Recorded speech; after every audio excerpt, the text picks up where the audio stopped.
यात्रा गल्छेडासम्म हुनेछ र भिडियो हेरेर साथ दिनुहोला अनि लाइक कमेन्ट सब्सक्राइब गर्न नभुल्नुहोला।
हामी बाटो भुलेर फेरि रिटर्न गरेको है ल।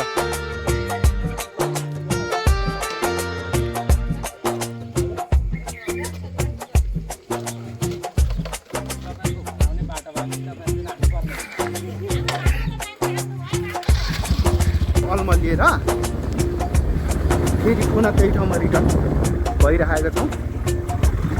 हो यहाँबाट उकालो ल, हो यहीँबाट चाहिँ अलमल भयो क्या हामीलाई।